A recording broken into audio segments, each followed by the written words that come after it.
same as last game.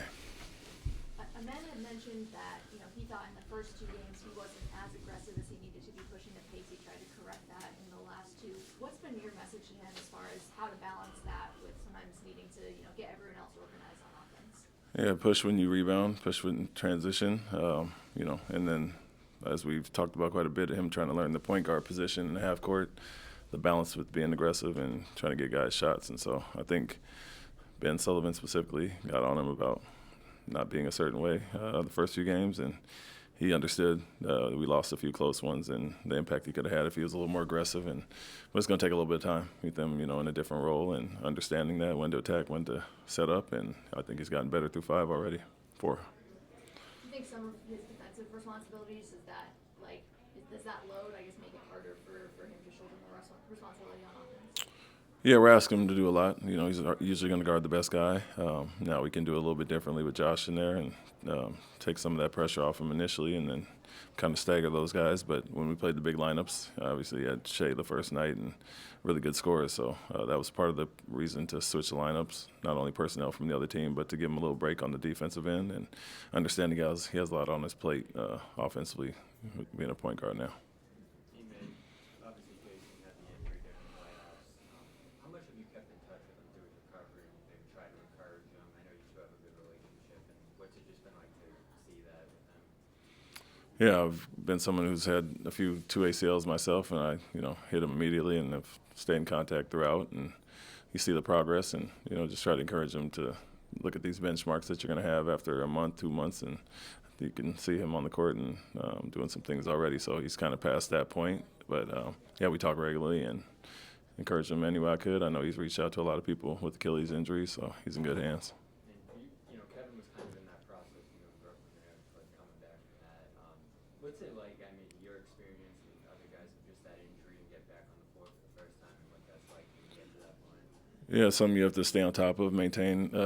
The year I was not in Brooklyn, Kevin was rehabbing it, and then the year I got there, he was playing, and something you have to definitely stay on top of, and it's not a thing that you just rehab and goes back to normal. I think, especially Kevin being a little bit older, he's really diligent about it even nowadays, and so Jayson is one of the hardest workers and most meticulous guys I know as far as taking care of his body and doing all the right things. So not surprising to see that he's ahead of schedule already. You've obviously known Tatum forever. What you thought, obviously, when win 6 Man of the Year, now established as a starter? Is this something you kind of envisioned for him early on, kind of this career for this path and development? Yeah, he's a diligent worker, very competitive, and I saw it through high school, all those years, and so I've known him forever, and not surprised by it at all. Patience, had to be patient at times, and even the year I was here with them, we had Dennis and some guys in front of him, and had a lot of talks and meetings about being patient. Your time's going to come, and not unexpected. The success he's had. Works too hard, very competitive, and obviously taking advantage of that now. You feel like you have your rotations behind each starting lineup that you've used set the way you want them? Obviously, Durant will factor in there once he's healthy, but otherwise? I wouldn't say fully. Jayson's just coming back, so he's someone we want to integrate in there when he can increase his minutes. But, yeah, we got a bunch of different ways we can go, and we won't fully know until we're healthy. But when we do start big or more traditional now, we know the lineups we want to get to. Finding Clint more minutes and finding guys more opportunities. He's playing well. It's just numbers crunch or minute crunch at that center position with Steven playing so well. And so we're trying to continue to build guys. Jayson and Dorian will factor into that when they're fully healthy. So is Jayson on a minutes restriction right now? Yes, if he plays, yes, he is. What is that? 15-ish. You had Kevin in Brooklyn. Is there a difference with him now? What's it like to kind of coach a guy who's at an advanced stage but still at a Hall of Fame level, playing at that level, and kind of being kind of his head coach? Yeah, I don't think it's much difference. He goes about it every day the same as he always has. since we've crossed paths with USA and all the series against him, but seeing it firsthand in Brooklyn and now doing the same thing here.